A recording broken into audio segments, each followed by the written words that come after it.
Hey guys, Miss Hodges again. This is the last button I'm going to show you. We did not do a shank button in class because we don't typically use these when we're doing sewing, but you do see them in garments. And a shank button is simply just a button that usually has either a plastic or a metal shank already built into the button, okay? So we don't have to make a thread shank on this one because it's providing this one. This one's actually made out of plastic. The whole button's plastic. So I'm going to show you how to put that one on.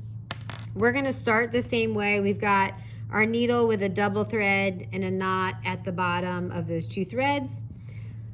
We're going to go in and we're going to make our mark stitch. So just up and down one time in the fabric. Okay, so there's our little mark stitch. And then I'm actually going to go ahead and put my needle up first. And then I'm just going to drop. Oops, I didn't mean like literally drop, but let me put this up a little bit. I'm going to drop this shank button down through my needle like this, and then bring my needle up. Now, all you have to do for this button is go down into the fabric, come back up and around into that shank. And you just keep making that same stitch over and over and over again. So we go back down, and you want to keep this pretty tight. Go back down into the fabric. You can see that. So I'm going down into the fabric. So I'm going to the back side.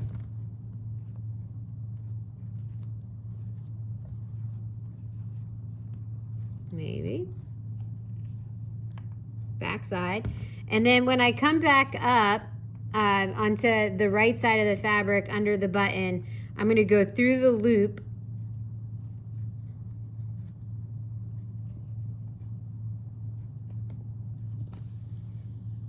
and I'm going to pull it again, and then I'm going to go back down, come back up and through the loop.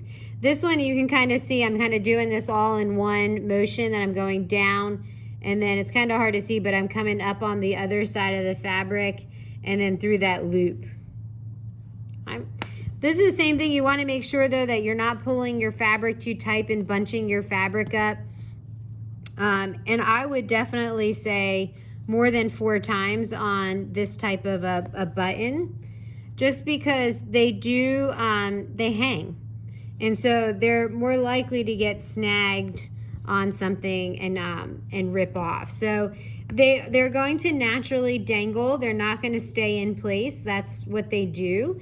But we would use need a button that has a thread shank on like a heavier jacket or sweater that's maybe made out of wool or a thicker fabric. So that just helps with that, so that when our fabric is under here, that actually will stop toggling there, because it'll be tight against the fabric.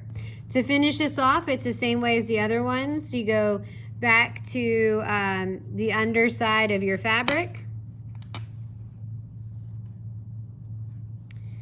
put your needle underneath your stitches, wrap your thread, pull your needle and hold where you want. Oops, got stuck on the, hold where you want the knot to be. And then you clip your threads and you're all done. Just remember, anytime that you're hand sewing, that it doesn't matter what your knot looks like on the back side, because we should never see them on the front side. I'm just showing you how I knot. Remember, there's lots of videos out there. You can make that ugly knot, which you roll your fingers together and makes that giant knot. On these, you can cut it off and tie it like you tie your shoelace. Lots of different ways. So they don't always have to look like that.